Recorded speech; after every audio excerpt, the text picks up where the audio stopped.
All right, everyone. So I sort of pre-did a few of this because it gets a little bit more laborious because unfortunately Lumion's not great at placing mass arrays of light. It's not like Maxwell where in Grasshopper we could auto-generate a whole bunch of lights throughout our building that are going to be semi-realistic using Grasshopper, and then just apply an emissive light source material to it, and then it's going to generate that. Unfortunately, emissive materials in Lumion don't bounce light off of other surfaces, so it's a little misleading. An emissive material is only going to make a material look like it is a light source, and it'll bloom some light out of it, like a I forget what the term for it is called, but it'll look like it's blooming light from the light source, but it won't actually reflect a light on like the ground, for instance. So you have to place your lights in the building manually, unfortunately. So the way I did it in this case, and for most rapid prototyping uses, is I just take my lights, and then let me isolate. Well, let me do it this way actually. I'll get out of the building, and I'll go up to the top, and let me grab. I'm going to go to another layer. Grab these top 4, and I'll make a copy.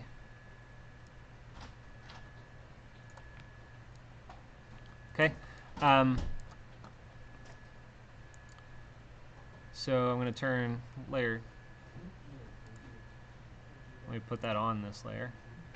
That's weird. They are on that layer. They can't be on that layer too.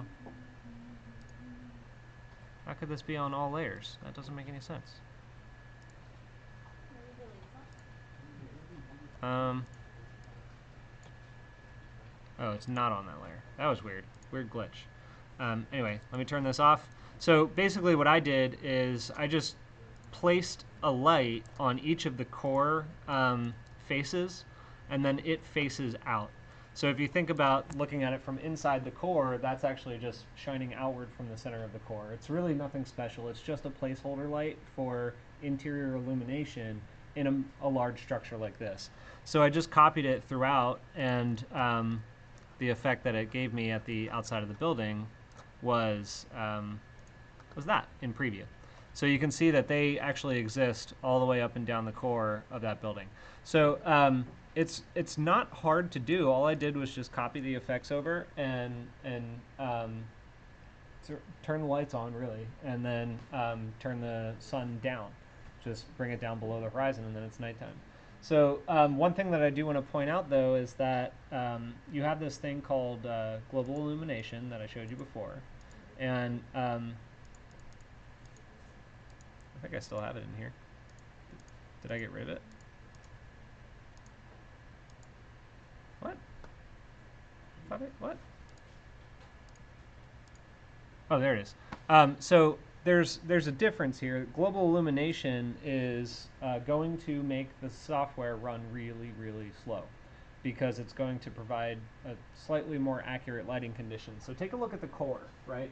The core is entirely black because no light is bouncing back at the core itself. If I turn on global illumination, it's going to bounce a little bit of light back into the space and illuminate the core of the building as well.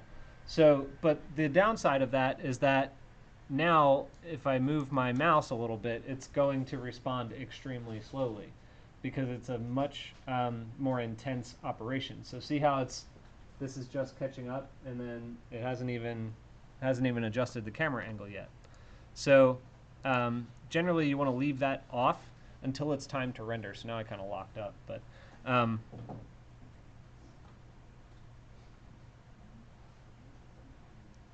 you can see how slow it is. I'm like waiting for it to respond.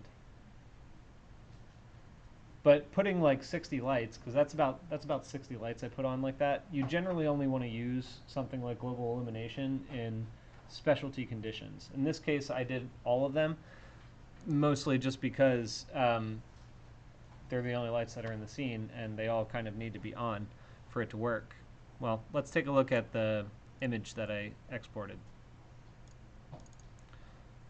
So this was the image without global illumination, right? And it kind of works. It kind of captures the idea that the building is this thing, but there's also that. So that shows the interior core of the building in a nighttime condition a little bit differently. One thing that you will probably want to do is bounce some light on the building itself. Nothing. I mean, the buildings next to it are obviously going to have some illumination themselves, and they're going to be bouncing light at your building in order to simulate the idea that you're going to be in a urban environment. Can I turn this off yet? That was a mistake, turning it back on.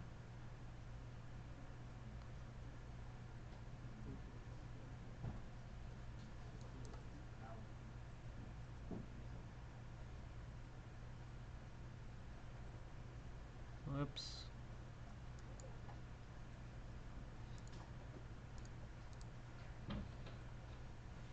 Come on. There we go. And I have to wait for it to be ready for me to click it.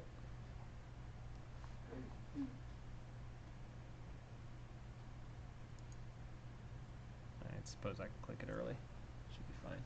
So yeah, this global illumination takes a bit of time. Just be careful with that. So once you hide it, it's fine, and I can float around and everything's good.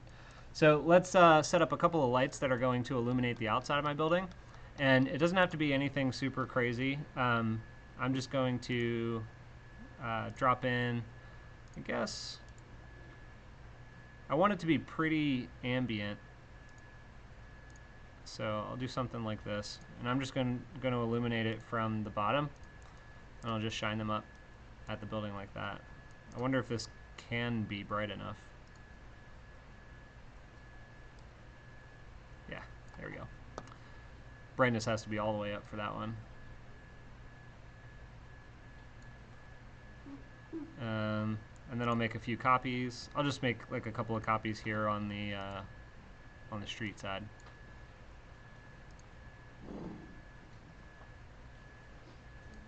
Oh. Sorry for the screen.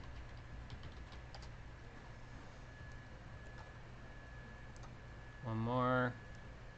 Right there. Okay.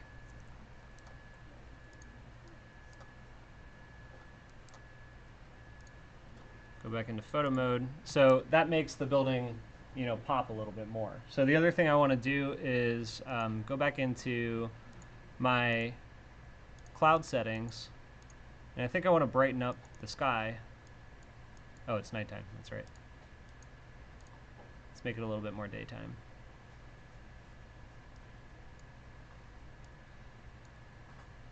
No, I don't want to go that much.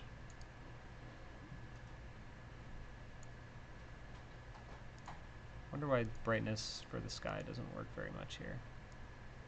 Oh, that was cloud brightness, sky brightness. There we go. So brighten up the sky a little bit, and you can get, it'll still be night, but it'll bring some more ambient light into your scene, so it doesn't feel like all the other buildings are so dark. I think that's good. So from that, I'll do another render. Let's make it, do a desktop render, 8.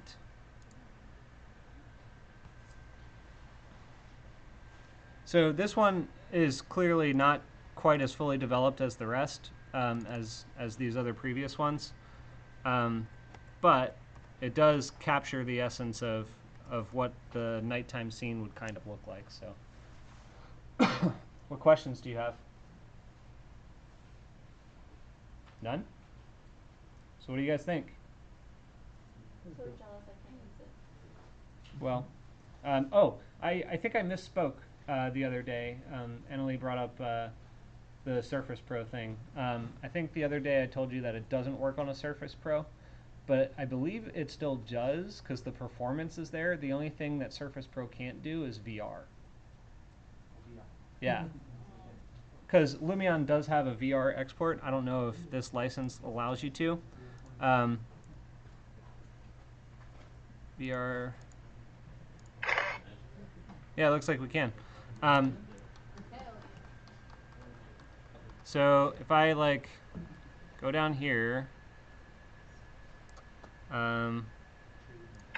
Set this viewpoint. I can, yeah, looks like I can render a VR panorama out of it, even on the educational license. So that's pretty cool. I don't know if you guys know what that's like. Have any of you used Oculus before? HTC Vive? No? Well, you guys got to try it out. Is it free? Is it free? No. No. No, Oculus is a little bit cheaper. I think it's like $600. Oh, okay, not bad. HTC Vive is 800, I think, 7 or 8. Yeah. So anyway, guys, that's what I have for you on the Lumion stuff. I hope that that's informative. The images that we were using, you know, we didn't bake them fully. You know, we dropped in a few elements. We didn't do a lot of crazy things to it. We didn't do a lot of scene setting. I can show you some Entourage stuff, but I don't know if it's really all that useful to you. Actually, I'll show you some of that real quick. So one of the cool things about Entourage here is, let me go back into daytime. I'll stay there. I'll go up there.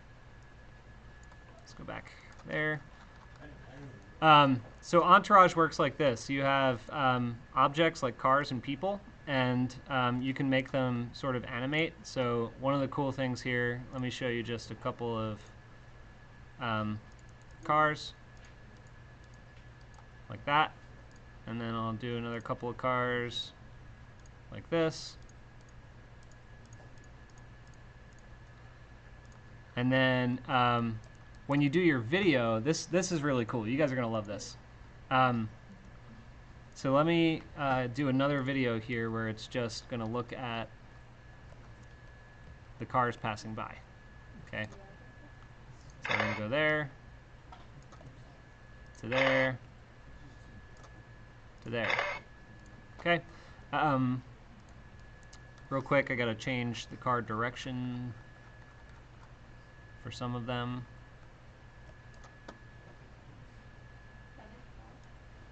No, they're just if they were going to be on a collision course, they would just reverse. Oh, I selected the wrong ones.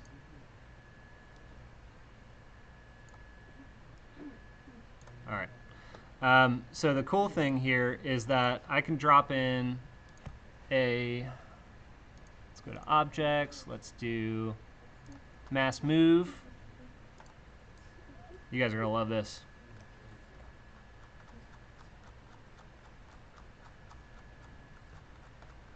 All right, so mass move, I just place a path from here to there. Path width, let's get you out to be that wide. Object speed, let's do like 50 kilometers an hour. Dual direction, and I think that'll do it. There used to be a setting where they would just restart at the other end. Maybe that's just assumed now, but there you go.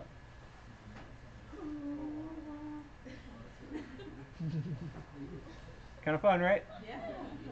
You can do that. You can do that with people too. Yeah, let's do it with people. Ready? What's a Porsche? There are some really cool cars in there, actually. So, so let's drop some people in. What's Lamborghini? Let's grab that guy. I'm gonna do a mass placement, so I'm gonna grab that guy. We'll do some along here. Put guys surf on the road. And this guy. Is there any women? Oh yeah. Wow, wow. Okay, okay. I got this woman. And Bikini? What? yeah. Oh, put the guy that's swimming. Oh, pro. Why? Pro? Wow, they cheated. Yeah. The kids aren't really as animated as I want them to be. So. Wow, all pro? Oh my god. Oh, put a surf guy. Yeah, I'll show you the birds. The guy with a surfboard. So we have them. Let's do this. Let's add more. Wow. I want to like switch them up. It's gonna look really weird, but Wow. you can randomize spacing, offset. There you go. Yeah, we can go to the street. Actually, I kind of hate that I made like this single file line. So. That's funny. All right, let's go back and Put it on the street. let's create a few more. Yeah, good enough. All right, so we can go back into video and let's edit our mass move. And I just add another path. I'm going to go from, let's go back down here actually. From there to there. I'm going to have to move those people, but increase that path width. And let's do dual direction. And people walk at, I don't know how many kilometers an hour people walk at, but 60. maybe 5.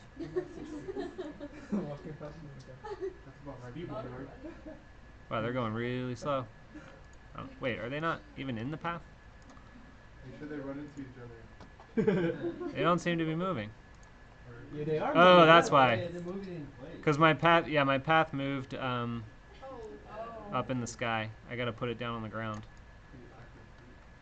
Yeah. All right, hang on. They're not moving. They're moving. Just some of them weren't on the path. You got to make sure they're actually on the path. Yeah. Put it with the car.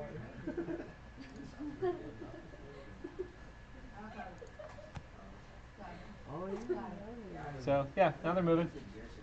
Beautiful. So if you don't like the actual people with like clothes and all colored up and stuff, that's not what I meant. If you don't like to see people that are actually in color, sorry, you can make them silhouettes by making them all white or making them all black or some kind of a grayscale. So, oh, thanks. So at the same time, now you can just do white ones. You just make them white or black silhouettes or grayscale silhouettes, whatever you need. So those are some of the more advanced features, I guess. Some other things you can do for Entourage. Trees are pretty cool. If you want to just drop a bunch of cool trees in there. Unfortunately, they don't have like they don't have like schematic level trees. You know, like in your models, you might just do like an orb for your tree canopy. They don't have anything like that. They all are actual trees. So would you be able, you could just do it in Rhino and then give it yeah, you could do those in Rhino. I would suggest doing those in Rhino. But you can put trees in your plaza. And one of the ones you guys I think are really going to like, let's go to people and animals. Hey, can you put Chupacabra in? They have Is that on the pro version? Chupacabra. You would have to do that yourself. Oh. So you put a poopy. So there are birds you can throw in, or ducks, whatever. Oh, wow. You can put animals. Pig! Put pig! Put Fish on in the the road. water. you put fire. Are we in I don't zoo know. or This what? no, but I just wanted to show you that you can do this. So Put pig on the street. now you've got flying birds and you've got birds on the ground you that got actually white move and peck and stuff like that. So The white people look better. yeah. All right. Black ones in there too. So anyway, I'm glad you guys are having a good time with this. I So- like the part where you say we don't like people with clothes on. So there are limitations, guys. Be aware that the the fact that the trees are so photoreal will throw off a lot of your renders. So you might want to do like a rhino tree or something like that. Because in the academic environment, you don't really want to do photoreal unless there's a very good reason for it and materiality has something to do with your concept. So the other limitation is that this is purely a raster exporter, meaning you will get videos and you will get photos and that's it. There is no way for you to get a vector output to be able to overlay and do like more analytical drawings. Does that make sense? Like you would do in Rhino. And if you take my rendering course, I'll show you some of that stuff too. But what's that? You can't change the color of the trees, like remove the You can. That's one that's kind of limited as well, because you can only change the hue of the green colors. So if there's a tree that has, let me find one for you. There's a tree that has color in it. I want to find a good example. Something that's like a flowering tree, like yeah, like this. Where am I? Okay. So in a tree like this, I can select this guy, and so you can change the green. Like let's hypersaturate it so you can really see it. And I can change that to other colors, but I can't change the purple to a different color. You know, so that's something that I've been posting on their boards for development for a while. I'm hoping it'll make its way in. So like with this tree, I can make it look like fall by changing some of them to like a yellow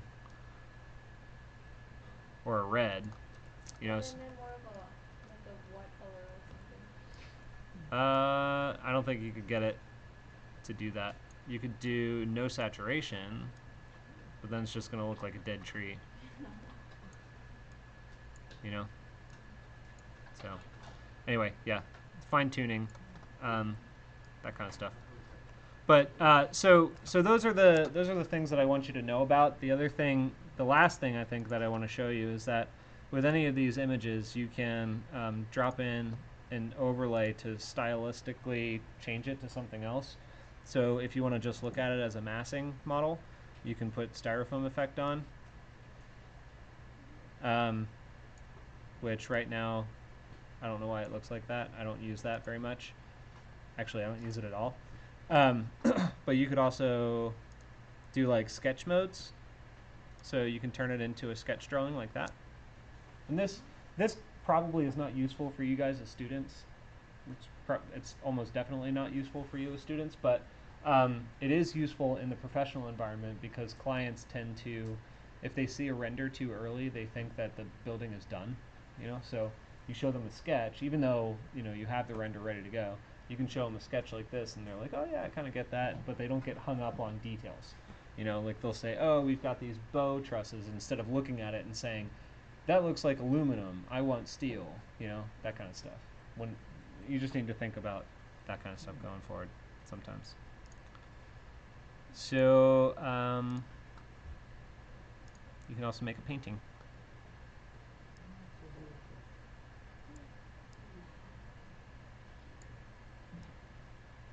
Yeah. Anyway, so I think that's all I got for you guys tonight. Any questions, comments, concerns? Are you excited to use this sometime? Yes. Cool. Do you, Yeah. on your Paramarks, do you have videos that you further explain Lumion? For Lumion, no. The only videos I have on my YouTube channel are from this class. Okay. And I haven't taught this yet. Oh, okay. So these will be the first. But there are some really good tutorial videos by a guy named Chris Welton. Let me show you.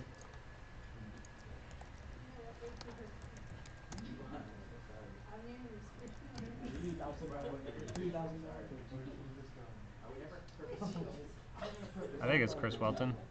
Yeah. So this guy has some really great Lumion tutorial videos and some really great examples too. So this is a really interesting project that's done in Lumion. Yeah, that's using the mass move effect that you saw. So you can really fine tune these things to make them really special. That's only Lumion 6. Yeah, that was a while back. The other thing is, if you are going to explore Lumion, go to forum.lumion3d.com, and this is where you're going to be able to see, once you sign in, there's this whole section down here about getting help. So like if you can't figure out how to do something, the two people that work on the boards are amazing. They're super responsive. They know the software through and through. So if you just post up a question and within a couple hours you'll get a response 24 hours a day. Yeah, it's pretty incredible. I mean, well, almost 24 hours a day. The other thing you can do if you're interested is you can look at the finished projects gallery where people post up their projects, and more importantly, I guess, the featured projects gallery. This is like, these are really cool projects that people post.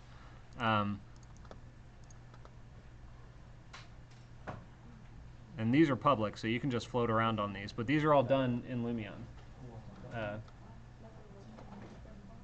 So there's that one. There was a really cool one I wanted to show you. I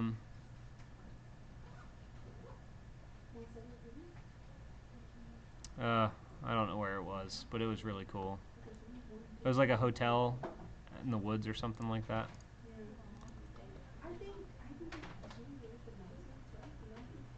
This one's neat. It's fun.